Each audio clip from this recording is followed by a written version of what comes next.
So we are going to discuss the PageRank algorithm in this talk.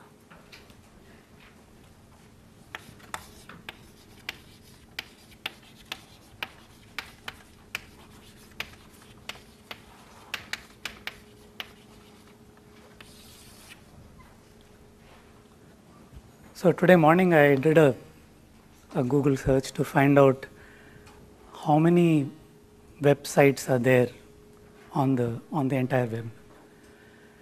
And I don't know if what I found is authentic, but one of the first hits to my query said that in January 2012, the estimate is 14 billion.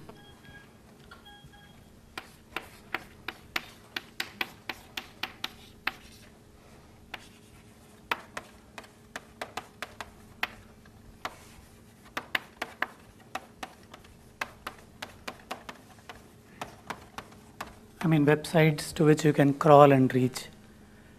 And this piece of information is also provided by Google, so I don't know how true or how authentic it is, but okay, you can take it on face value that it's something like that. How much is 14 billion? It's 14 into 10 power 9. That's a large number.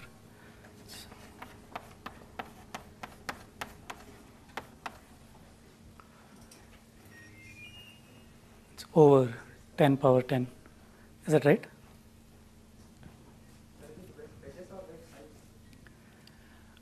Maybe this is pages.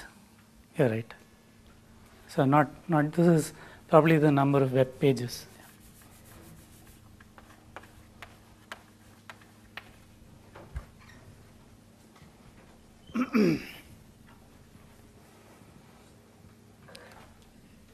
Okay, and one of the reasons why Google is considered a good search engine is that when you ask a query, you get good sites very quickly. It gives you good answers, the answers that you want. Among the first few things that you're interested in, it gives you the answer the thing that you are interested in. Although the paper finally, which I zoomed in on to present the PageRank algorithm from, I took quite a while to find this because the others somehow were not to my taste or satisfaction. It's not always the case, but everybody is very happy with Google. And one of the reasons is apparently because of the PageRank algorithm. At least that is what is widely publicized by Google as. That could also be a marketing strategy, that the PageRank algorithm is being what it is. It's the reason why Google is doing so well. So what is the PageRank? What Google does, ranks all the web pages.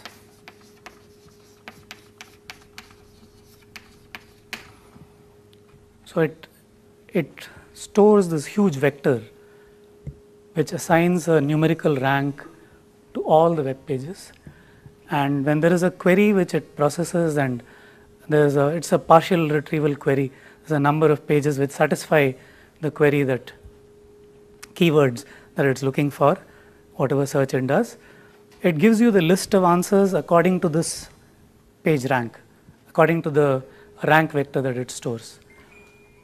And even though there may be hundreds of hits to the partial query that you make, it turns out that most people are happy with the first few answers, or they zoom in onto what they want pretty quickly.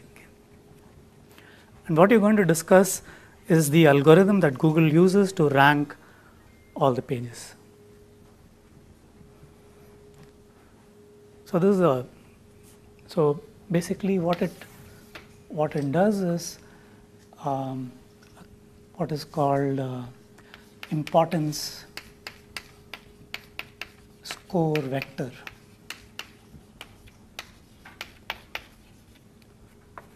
Which assigns an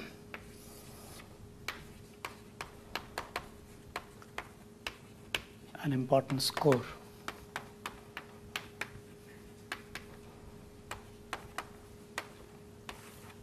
to every web page.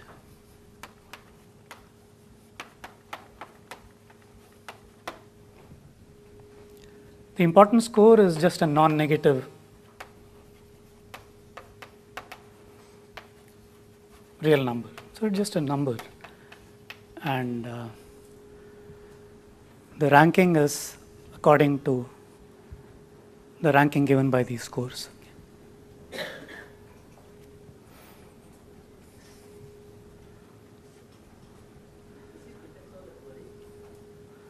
No, it doesn't depend on the query. I think it doesn't depend on the query. Okay, let's assume that. Let's take it on face value that it doesn't depend on the query. The query is going to give you a list of pages which are the answers to your query, and that is ordered according to the page rank. Score is also dynamic, right? Every month apparently it is updated. The page rank is updated. It may depend on the queries that happen. The updates might influence the queries, surely. Yeah. So every month there is an algorithm that is run, and we'll try to figure out how long it will take, etc. I haven't actually tried to calculate, but we can try and figure out how many operations it would take to to compute the page rank vector. And there are algorithms which do some kind of recomputation. If you already have a page rank vector and the web has undergone small changes, there are algorithms that can efficiently recompute approximately the new page rank vector, not exactly. Okay.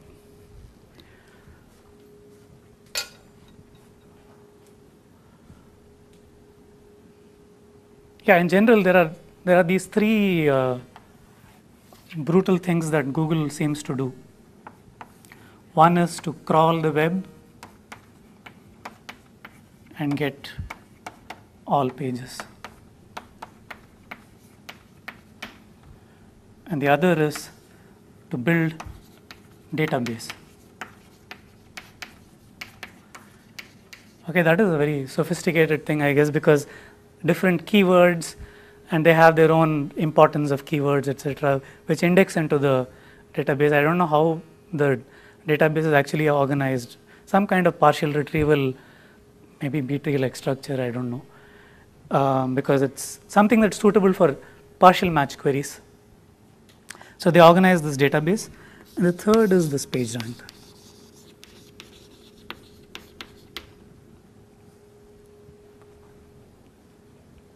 Three very huge operations, but then incrementally done, I suppose, as you go along.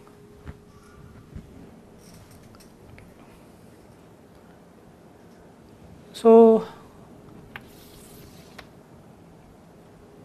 what is their idea of ranking pages? It's a very democratic notion of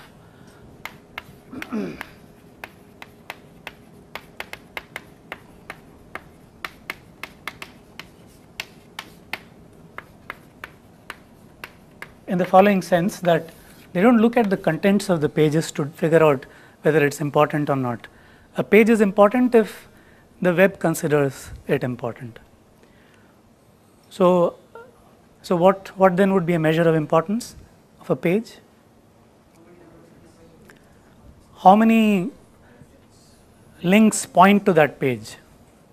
So that is, say, one way of thinking about the importance score. So importance score of page J could be number of links to J.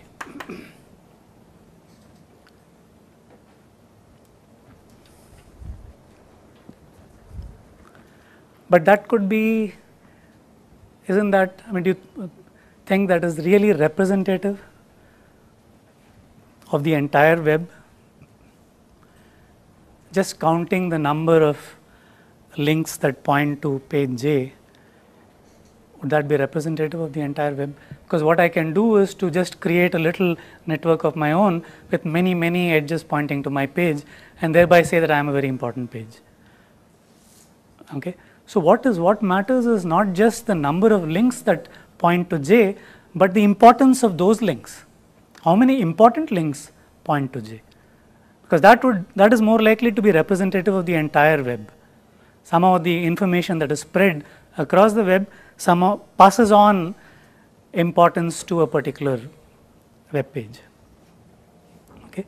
So, this is alone is not enough. So, what we want additionally is somehow weight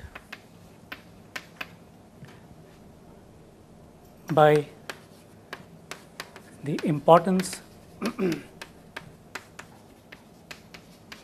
of the pages pointing to j.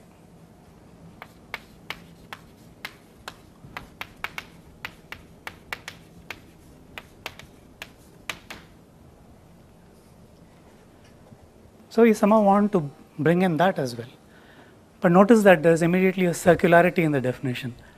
The importance of a page is defined by the importance of all the pages that are pointing to it. Okay. So, both the left and the right hand sides are defined by this unknown quantity which we want to discover, which is the importance. Okay. We will handle that. And the other thing about democratic, so the way we can think of it here is that it is not quite democratic in that sense, but it is democratic in the sense that you want to be reflective of the entire web. So, everybody gets to vote for a page by setting a link to that page, and the weight of your vote depends on your importance. Okay. The other point is that I shouldn't get to have multiple votes. If I shouldn't, if I cast 100 votes, I shouldn't become more important because I have 100 links pointing out as compared to another person who has only one link pointing out. Okay. So, my importance is going to get divided up into as many pieces as the number of links that are pointing out from my web page.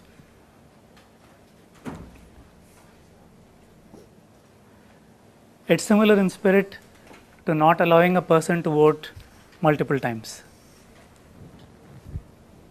So, let us say that xj denotes the importance score.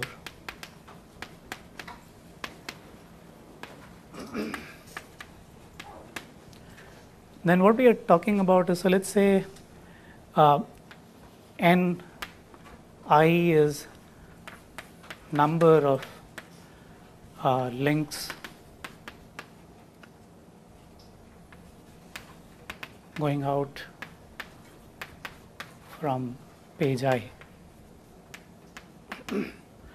and suppose page I points to page j, then the contribution of page I to page j should be xi divided by ni. Okay. So, if I points to, I links to j, it contributes xi divided by ni to xj. Okay.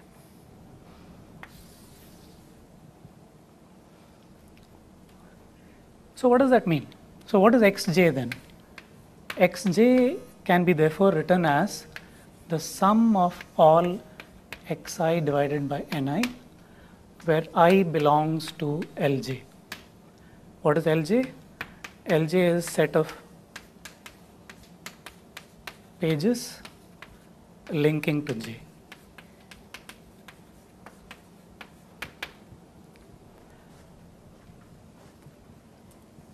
So, it is a circular definition in the sense that both left and right hand sides depend on this unknown quantity which we want to figure out, but this is the simple idea of, I mean, this is these are the numbers that we want.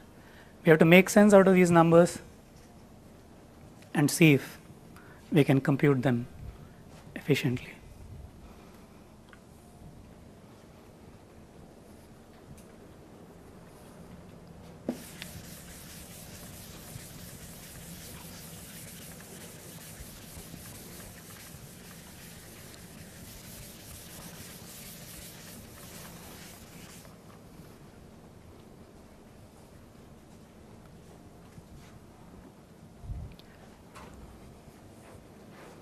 So, it is convenient to think of it linear algebraically. This is a set of linear equations in these unknowns. So x1, x2, x capital N, where capital N is that huge number. These are the unknowns, and you are looking for a solution to the system of linear equations, right? So obviously you want to write them as a system of linear equations formally. So what are the matrices that are involved? So the system of linear equations is going to look like Ax equals x, because the x vector is on the right hand side. And what is the coefficients vector A?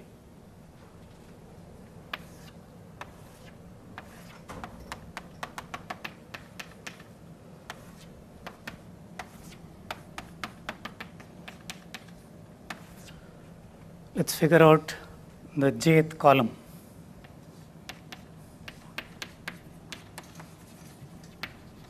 Or the ith column, sorry.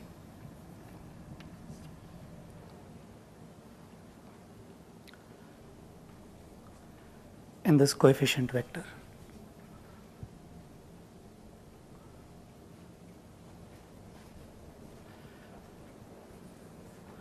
So the entry xj here is the jth row multiplied by this.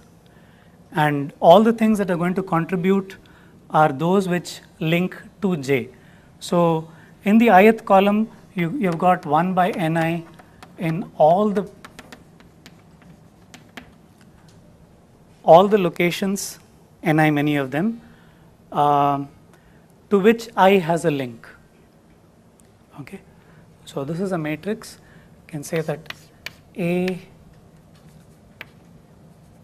ki is 1 by ni if I links to k and 0 otherwise.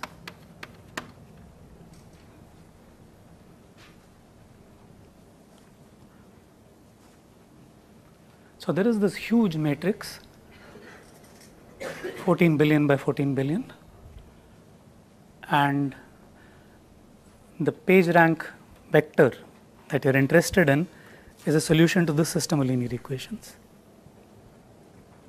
Okay. See, although it's a huge matrix, it's likely to be a very sparse matrix, because typically what is the number of links that go out from a page? I think the average number of links that go out must be not more than 100 or so, or maybe it's even less than that. 100 is probably a very generous number. I didn't try to figure that out. If somebody here knows, you can tell me. Maybe for a Wikipedia page, 100 links go out from Wikipedia, and it has some certain pages. Okay. So in any case, it's a very sparse matrix. Okay. So it's much smaller than 100, or should be much smaller than 100. Okay. No, NIOST website, they have links to all affiliated colleges. So it's like something like 500 links are going out. So we are only interested in the average. So on the average, if it's small, the graph is sparse. Some columns, like the Anna University column, may be very dense, but most columns are likely to be sparse, I guess. Okay, so this vector x is also called as an eigenvector for eigenvalue 1.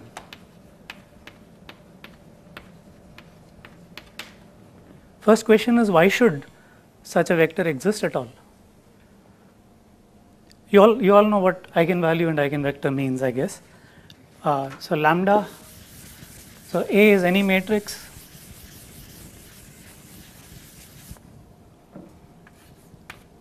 you say lambda is an eigenvalue and x is an eigenvector for that eigenvalue if Ax equals lambda x. Okay. So in other words, you are looking for solutions to the system of linear equations, and if this is not a full rank matrix, this is a homogeneous system of linear equations, this will have a non-trivial solution. X should be a non-zero vector, of course. you're looking for a non-zero vector which satisfies this, which means x is a solution to this system of linear equations, which means that determinant of A minus lambda I must be 0. It should be a singular matrix, not an invertible matrix. But that means lambda is a solution to this polynomial, which is a degree n polynomial. This is degree n polynomial. So it has n roots, complex numbers usually, it has n roots. How do I know whether 1 is a root of determinant A minus lambda I for that, for this huge matrix which we have just defined?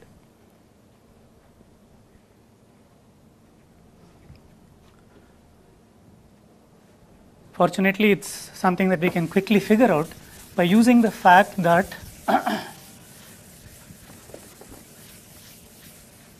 this matrix is column stochastic. Every column adds up to 1. It's like a probability vector. Every column A is column stochastic.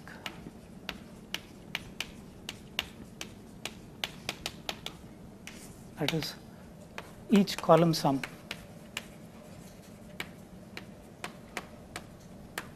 is 1. It's non-negative and it is 1.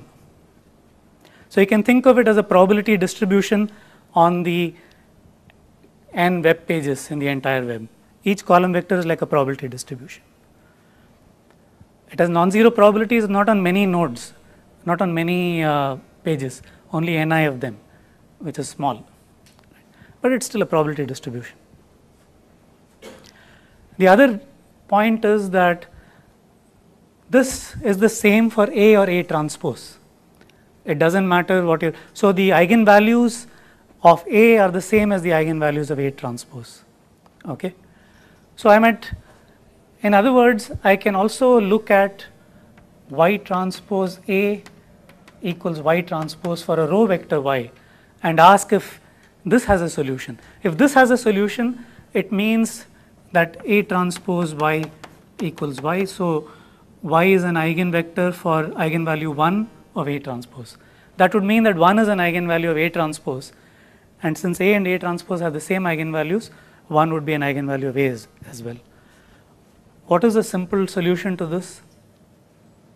If you take the all ones vector, the all ones vector multiplied by each column is going to give you 1, because each column adds up to 1. When you take the inner product of the all ones vector with a column of A, that's just the sum of the entries of the column, and that's going to be 1. So if you say E is the all ones vector, then clearly A equals E transpose. So that means 1 is an eigenvalue.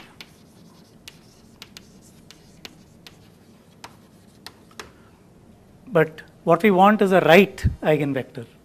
The page rank vector is a right eigenvector for the eigenvalue 1. Okay. And that's not so easy to find. But we know it must be there. Okay, so is it as simple as this? You have written down the system of equations and you just have to find x.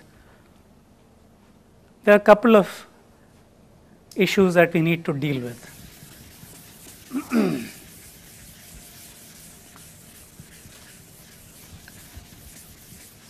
There are 3 issues, in fact, which we need to deal with. The first one is, what if there is no unique solution?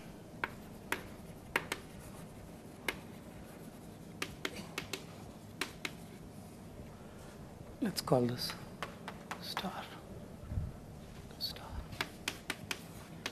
So if there is more than one solution, you have different conflicting page rank vectors. Which one do you take? How do you resolve that issue? It's a serious problem because it might be the intuition behind the page rank vector somehow was that you would get something that is uniquely defined. We'll see that the reasons why there could be different page rank vectors is quite nasty, and it will mess up with your intuitive notion of an absolute ranking of pages that you would like to have. The second thing is, which is another niggling problem,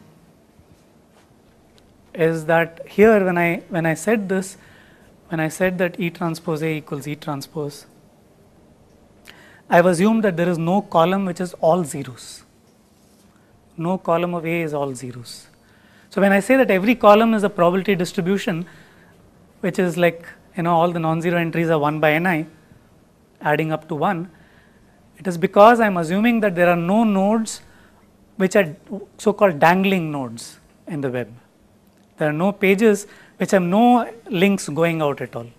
If there are pages with no links going out, they will correspond to 0 columns. In that case, 1 is not an eigenvalue. So there is no solution to the equation. Okay? So the problem of dangling nodes.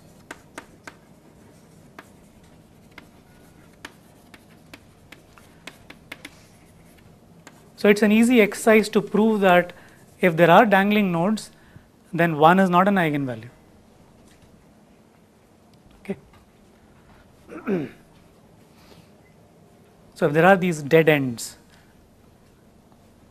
like one of the examples that Nari drew when he showed a little Markov chain with 2 states, and there was one dead state.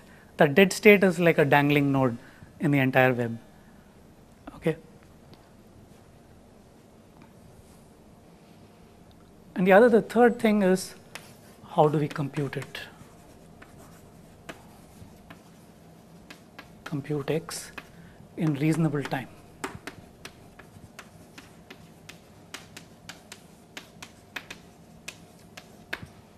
The nice thing is that all the 3 issues are addressed by one simple solution. All the 3 issues are going to be addressed by one solution.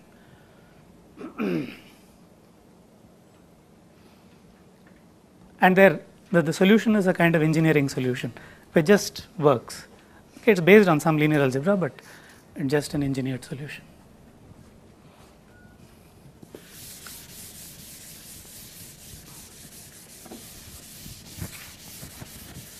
The problem of dangling nodes, 1 is not an eigenvalue.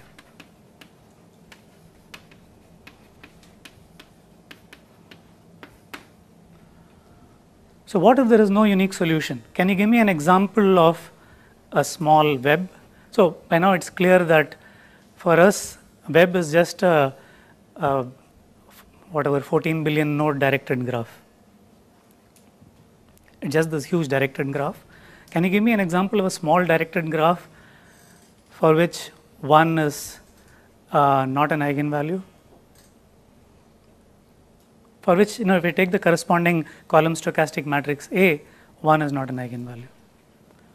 So let's take, consider this graph.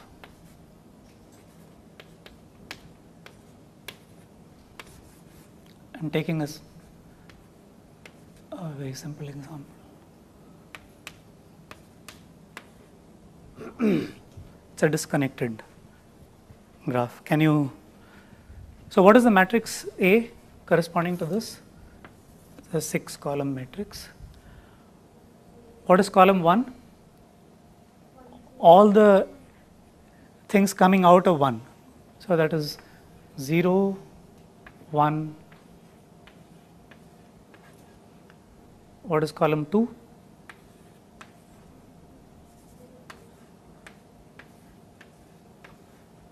Three is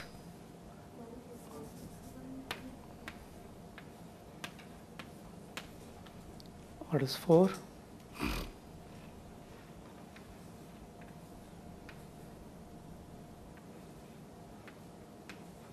Five.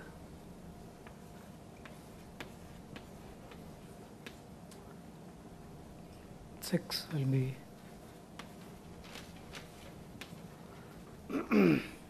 so you have these 2 blocks. This is this little block which is column stochastic in itself corresponding to this subgraph, and there's this other block which is column stochastic corresponding to this. Of course, the entire thing is also column stochastic. Okay. So what we could do is take a vector which is an eigenvector for eigenvalue 1 and put 0 corresponding to this block here, or the other way around. So can you give me an eigenvector corresponding to this block for eigenvalue 1? What is it?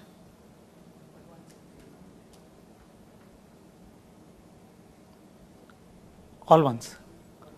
Okay, but we want to think of it as a probability vector 1 by 3, 1 by 3, 1 by 3. Okay, and you put zeros here. That will give you 1 by 3, 1 by 3, 1 by 3, and zeros here. Or you could put these 1 by 3 blocks here and the other way around. Okay.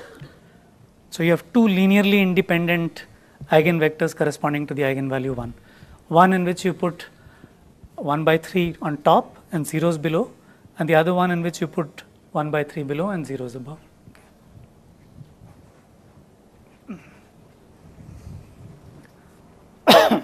So the page rank vector is thought of as a kind of probability vector only. So then it's a non-negative vector, and so you can assume that you're going to scale it down, divide all the entries by the sum of the xi's, so that the whole thing adds up to 1, and that's why I put 1 by 3 and zeros there. So if you have a setup like this, then there is no unique solution. It turns out that if the underlying undirected graph is connected, then there will be a unique solution. No, that's also not true. If the underlying undirected graph is connected, if there are strongly connected components sitting at, dangling at two leaves, the stuff that Nari described, then you can construct linearly independent vectors for those, if you have something like this, let's say, and you put a strongly connected component here, and you put a strongly connected component here,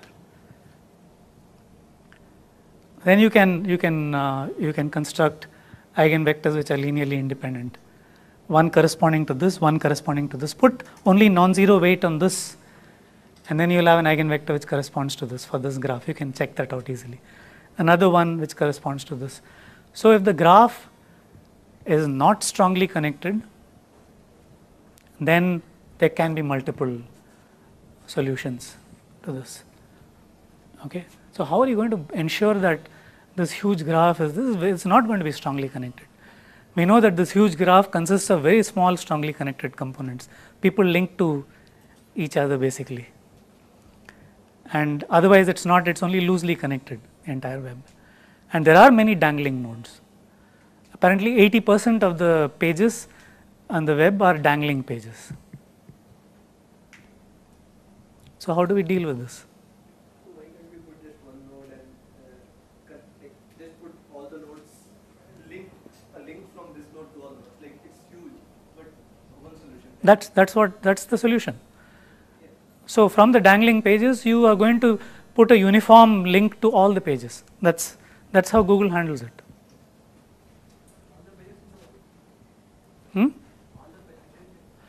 So from each dangling node, put an edge to all the pages. Or Google assumes that there's going to be, that means you are going to, if you get to a dangling node, so okay. So let me give you another picture of how Google is going to find this vector x. Much of the thing, so you're not going to solve a system of linear equations. Even after I know that there is a unique solution to this x, I'm not going to try and use Gaussian elimination to solve the system of linear equations, because that is very expensive. It's cubic in the dimension of this, and we have already seen that the dimension of this is huge. It's like 10 power 10. So you can't use Gaussian elimination to solve this. Okay, can't solve the system of linear equations. Instead, what Google does is what the algorithm does is it's a method called the power method. But for that we need to set up things a little bit.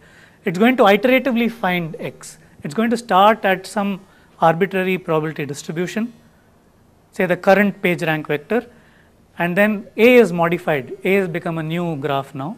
You're going to apply A iteratively to this current, to an arbitrary page rank vector, and that will converge once things are set up correctly to the correct eigenvector.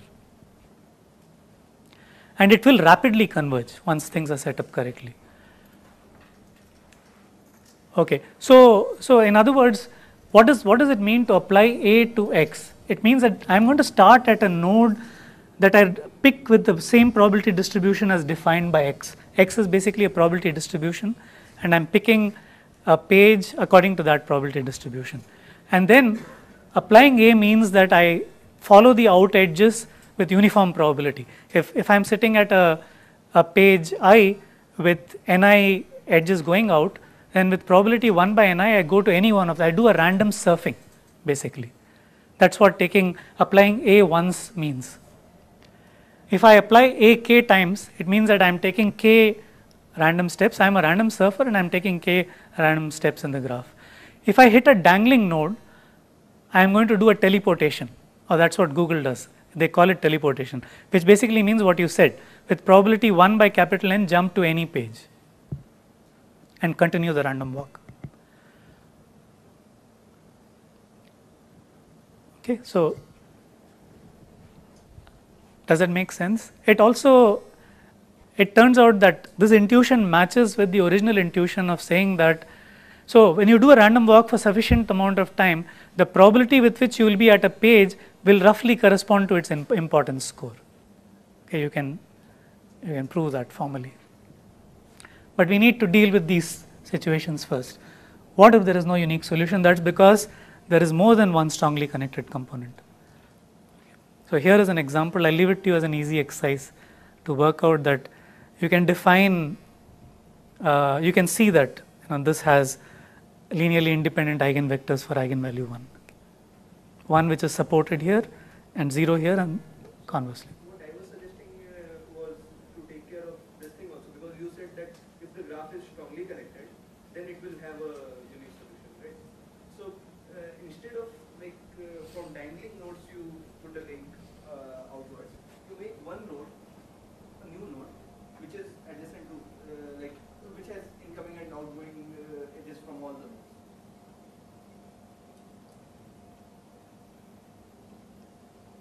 And Take care of both. Like now there will be no dangling nodes also, and the graph will be strong. And that one page can be rendered like this. it will just assume that there is that page, you mean. Yeah, they create that page. So, See, if there are going to be, so how many edges are going to be incident on that page?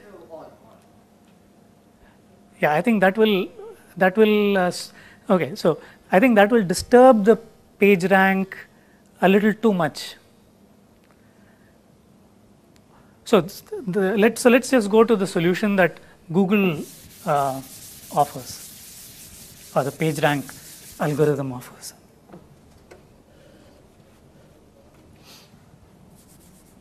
So what you're going to do is, you're going to choose a kind of, what is it called? It's some parameter.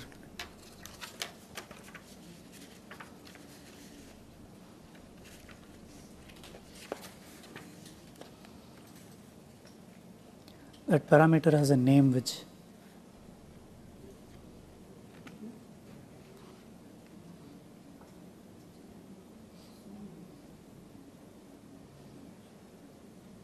okay, I'm not able to find it. So this is going to be it's a parameter, and what you're going to do is just take alpha times A plus 1 minus alpha times the following matrix: 1 by capital N E transpose. So let's consider the following matrix. Instead of the matrix A, we are going to replace it by this matrix. Alpha is a number between 0 and 1. Okay? Alpha is going to be a large number. So you want to give a lot of weightage to the original matrix A, which is the actual web. And what is this matrix? E into E transpose is the all ones matrix. E is a column vector consisting of all ones. E transpose is a row vector. So it's the all ones matrix, the J matrix. and you're putting 1 by capital N everywhere. That means it's a uniform probability distribution matrix. It is the complete directed graph with self loops. You're going to use that with probability 1 minus alpha. See, alpha is going to be large. The value of alpha that Google chooses is 0.85 apparently. So you give 85% weightage to A and only 15% weightage to this. I think the effect of what you're suggesting may be a little too lopsided. Okay, so this takes care of the strong connectivity problem because this is a complete graph. It just comes and sits on top of it, but with small weightage. Now you have weighted edges. With small weightage, it comes and sits on top. It takes care of the graph, the underlying directed graph being strongly connected, and the important thing that Nari mentioned in his talk about the underlying Markov chain. Because there are these self loops, the Markov chain becomes aperiodic. It's irreducible, as it's called in the Markov chain literature, which is the same thing as strongly connected, and therefore the random walk converges to the stationary distribution. So if you start with the probability distribution X and apply A repeatedly, it will go to the unique eigenvector corresponding to eigenvalue 1. So that takes care of this problem as well as this problem. Okay. Not quite, because this problem is the matrix itself is not stochastic. All the columns don't add up to 1. So even after I do this, all the columns won't add up to 1. So what I must do is, first I'll transform A to another matrix A prime, which is just A plus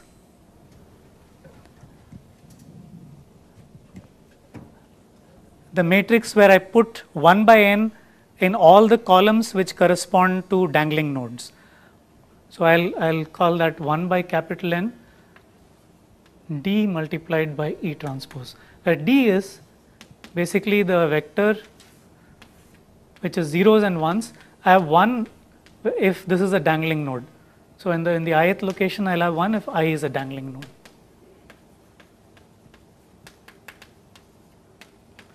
And zeros otherwise. So in other words, this is a matrix which has got 1 by n in all those columns which correspond to the dangling nodes, and you're adding that to A because you have zeros there. Then this becomes A prime becomes a column stochastic matrix, and you use A prime here. Then what you get is M is an actual stochastic matrix. It behaves like a Markov chain properly, and this is taken care of, and this is taken care of. So the theorem, let me just write down the theorem that we are using from Markov chain theory in order to do this.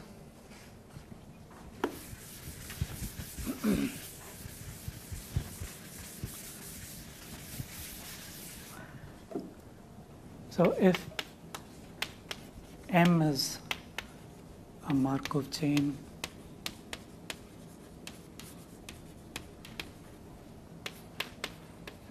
that is strongly connected, one strong component, okay, and aperiodic, then starting at any probability distribution,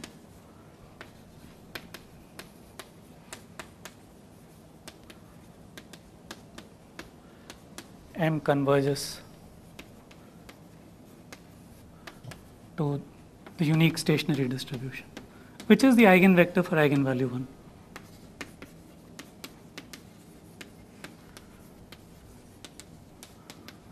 So in other words, you can start at x0 and define xk to be m of xk minus 1. And what we know is xk converges to x, where x is a solution to mx equals x.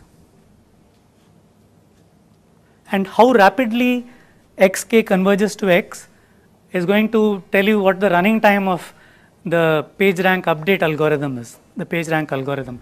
And that, interestingly, is governed by this parameter alpha. So if you make alpha smaller, you will not be faithful to the original structure of the web. You will be jumping around at random too often, but you will converge faster. If you make alpha too large, then the algorithm will run too slowly. So 0.85 is what they've arrived at as the right number. So here, strongly connected, we know what it means. Aperiodic, simply read self loops. You have some weight self loops at every node. Okay, these two things take care of the behavior of this. Okay, let me show you a couple of small things here. How do we know that? So let me try and prove one or two little things here.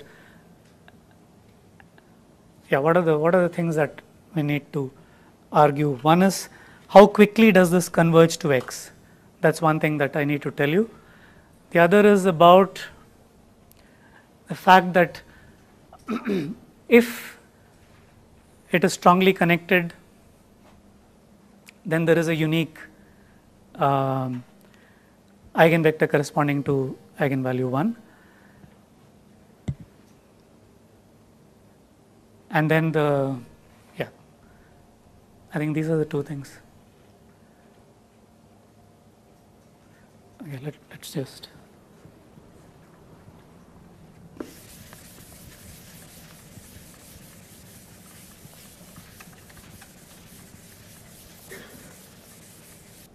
What does it mean to say that M is strongly connected? M is actually a matrix which is column stochastic. And if you give me any two nodes I and j, I can find a path from I to j such that all the edges on the path have non-zero entries corresponding to it. I can also find a path from j to I. Okay. For any pair of nodes, I can find a directed path from one to the other.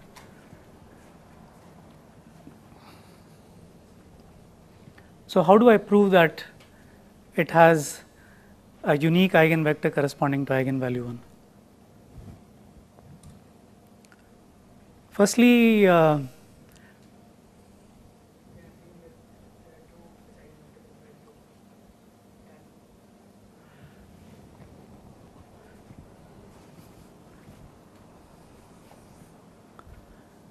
okay, first thing I would like to argue is that every eigenvector corresponding to eigenvalue 1 is either going to have all entries positive or all entries negative.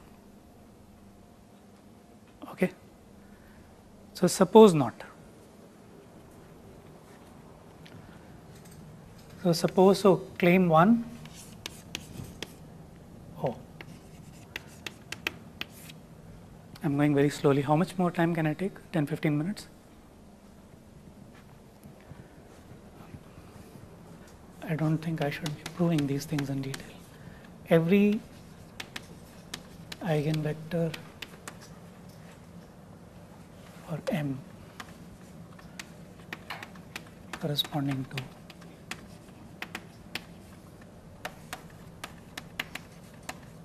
eigenvalue 1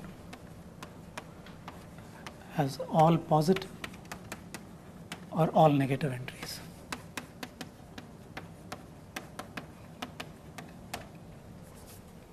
Why is that true? Suppose it's not true.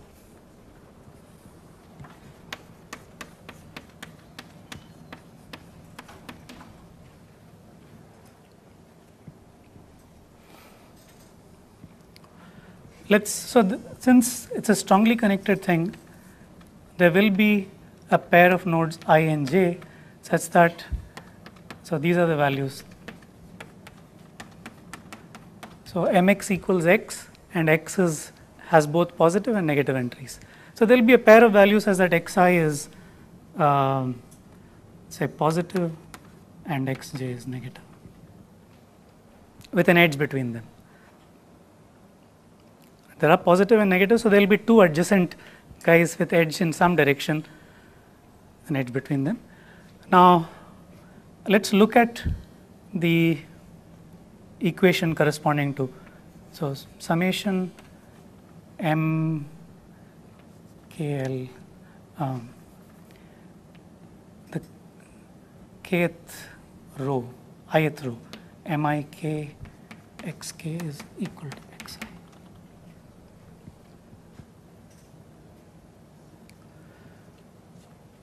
So here for us it means the other way, no? The columns are the adjacencies going out of I. Okay. So I know that Mij is non-zero. So summation Mik xk is equal to xi. Take absolute values on both sides. So this summation is both non-zero, so has negative entries. Xi is positive and this has negative entries in it. Okay. So all of them can't be negative. If all of them were negative, xi would have been negative.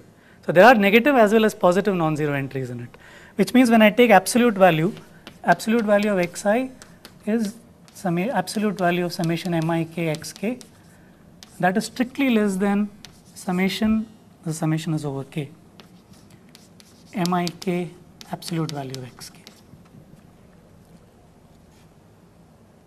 Okay. So for this I know for at least one I this happens. Absolute value of xi is strictly less than summation Mik absolute value of xk over k. Now add this up over all the i's. So when I do summation absolute value of xi over all the i's, all the others will be less than or equal to maybe, but this one is strictly less than. So when I take the summation, I can interchange it, summation over I Mik absolute value of xk. But this is 1. These are the column sums of this column stochastic matrix. So I've got a contradiction because summation of absolute value of xi's is strictly less than the same quantity. So that means either all the entries of x are positive, of course I can take minus of it, then all the entries are negative. Now what you can easily check is if you give me two linearly independent guys, suppose x and y are two linearly independent vectors which correspond to the all ones vector, I can choose a linear combination which will also be an eigenvector for the eigenvalue 1, which has some positive and some negative. I can choose a linear combination whose sum adds up to 0, for instance. I leave that to you as an easy exercise. You can find alpha and beta such that alpha plus beta, alpha x plus beta y has both positive and negative entries. Just by choosing alpha, sum adds up to 0. The sum of all the entries adds up to 0. There's this index that is running over. No? So if the sum adds up to 0, it's a non-zero vector, there must be some positive, some negative in it. And we have just proved that it's not possible. Therefore, there must be a unique eigenvector corresponding to eigenvalue 1 when it's strongly connected. So that's something that I wanted to argue for you. And the other thing is this magic parameter alpha. How does it govern the speed of the rate of convergence? Let me just tell you that in 2 minutes, and then a few more remarks and I'll wind up.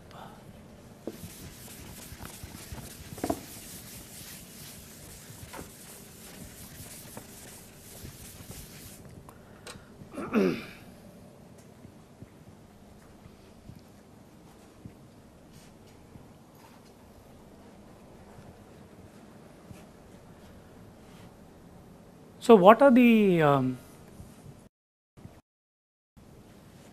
see how does the algorithm work? You start with an arbitrary probability distribution and keep repeatedly applying m to it.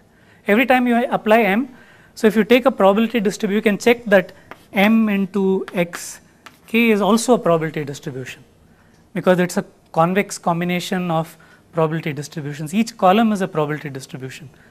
So it's a convex combination, therefore that's also a probability distribution. You'll always get a probability distribution. So let's say you start with x0 and at some point of time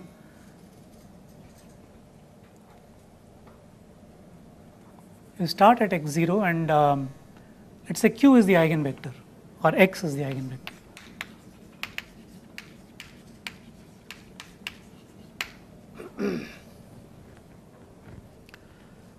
The eigenvector is also a probability distribution for us. What can I say about x0 minus x? Let's call this vector v. What can I say about this vector v? Notice that summation vi is 0. The sum of all the entries of v is 0 because this adds up to 1 and this adds up to 1. So the difference is a vector whose entries add up to 0. So I'm interested in vectors of this form whose entries add up to 0. Let's see what happens when you apply m to such a vector. What happens when you apply m to it? M is defined right there. It's alpha A prime V plus 1 minus alpha by n E transpose V. What is E transpose V? E transpose is the all ones row. When you take its inner product with this vector V, it's going to give you the sum of the Vi's. So this just goes to 0. So MV is just alpha times A prime V. Okay.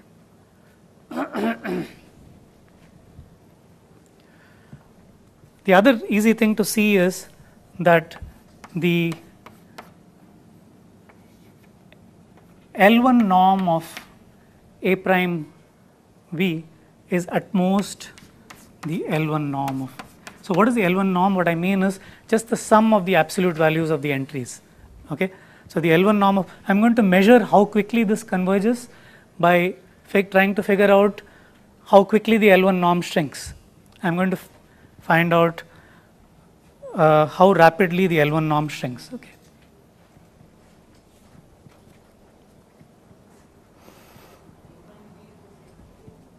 Sorry?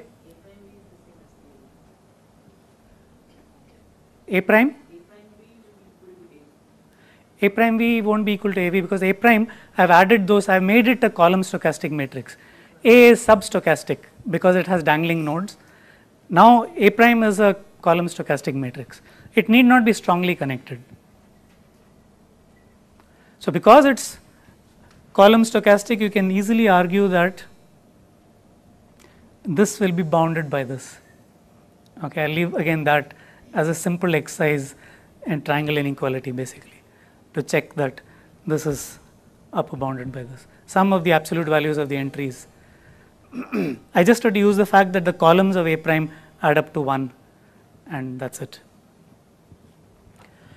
Okay, so because this happens, what can I say about norm of alpha A prime V? It's at most alpha times norm of V1. So every time I apply M, the vector which is the discrepancy is shrinking by a factor of alpha, and alpha is like 0.85.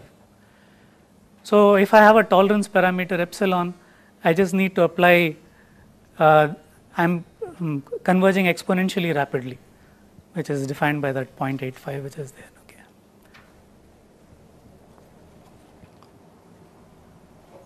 Yeah, so this is how you, basically this iterative method is called the power method for finding the eigenvector, and it converges rapidly because alpha is a constant that's bounded away from 1. In L1 norm it converges rapidly. There's just one final thing. How do I do this matrix? I still have to do a matrix multiplied by a vector computation. Normally a matrix multiplied by a vector takes quadratic time, right? Every row of M into this, that will take linear time. Quadratic is bad here because 14 billion square is very bad. Fortunately, I mean this is a sparse matrix. So they just use the standard textbook sparse matrix trick. You write down the matrix as a bunch of triples, a list of triples, row index, column index, value. And when you want to do M into X, you just run through the entire thing, accumulating the sum appropriately. You are looking at Ij, you know where it should go, that sum should be updated. So one pass over this bunch of triples accumulates that. And the iteration takes whatever, that's governed by alpha to the power whatever, you know. That's the error parameter. Yeah, I guess they use many machines to do this because it will take many man hours of computation. Even if you say it is linear in 14 billion, and how many operations can you perform in a second? How many arithmetic operations in current machines? 10 power 7 billion, 10 power 9 arithmetic operation, multiplications. They are slow, no? Yeah, the other important thing is they, since the number of nodes is 14 billion, that's like whatever 1.4 into 10 power 10. In the probability vector, they want to calculate the denominators with 12 bits of precision, 12 decimal, not bits, 12 decimal places of precision. Whereas only then they have a clear page ranking. And so that's also going to be, so it's multiple precision arithmetic. So I didn't try to calculate how many days of, or what is the total number of, computer hours you'll need in order to do this. So this is the impression that I have. So the stuff I'm describing is from this article by, mostly from. There are some techniques for optimizing the search engine ranking. So what they do? See, there's only one thing that I've read, that there's this. So what do you mean by optimizing the ranking? There are a couple of interesting things that I read. One is that instead of using E transpose here, so there are these, so it's like you say that page rank is important and it becomes a kind of self-fulfilling prophecy sort of thing. Everyone wants to have high page rank. And there are people, spammers, who create these link farms which provide lots of links to push up your page rank and so on. So to beat all that, apparently if you change this the second vector here, so this is the rank 1 matrix. Instead of using E transpose here, they use what they call a personalization vector, which tries to push out the influence of these link farms, these spammers who try to influence page rank in different ways. And that is, but that's not optimization of the running time. So what do you mean by optimization here? Is it the speed at which you compute the page rank vector, or give better page ranks? I don't know. So then it must be based on some other semantic information of the pages, not just, so here what we have done is just the structure of the graph, not the contents of the pages at all. If you use only the structure of the graph, I don't know what else they could use.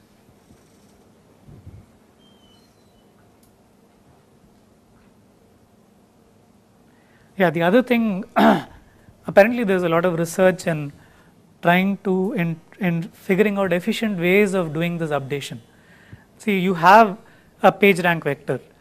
In a month's time, maybe several thousand new nodes will be added, many links will change. So you can assume that a small fraction of the graph has changed. Is it possible to update the eigenvector without having to do this entire computation all over again?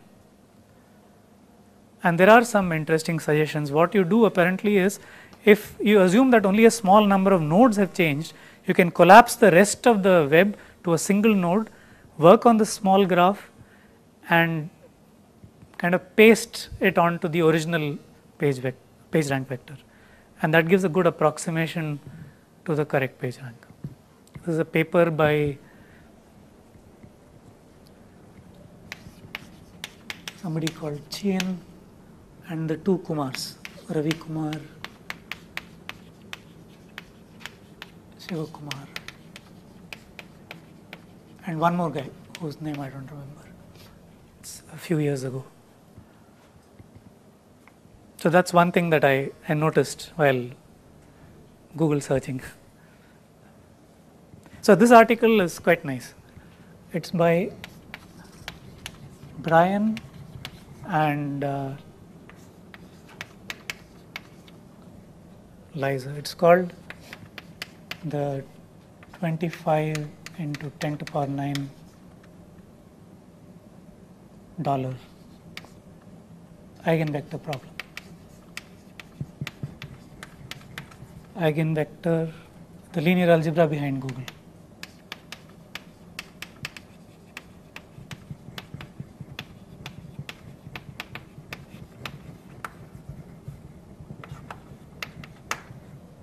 No, apparently things like this, eigenvalue problems physicists have dealt with over, ages, and such techniques are standard apparently in trying to solve compute eigenvalues for huge matrices. They work with these lattice gauges or stuff like that, which they again deal with large matrices and solving eigenvalues. These techniques are not really that new apparently. In the analysis, it was crucial that there was an E transpose there in the analysis. Yeah, so I don't know when you replace E transpose by this personalization vector, how the linear algebra works. I haven't tried to figure that out. that struck me as well. Yeah, the fact that these error vectors are in this subspace of vectors which add up to 0, and they get killed there, that's crucial. That makes this analysis very simple.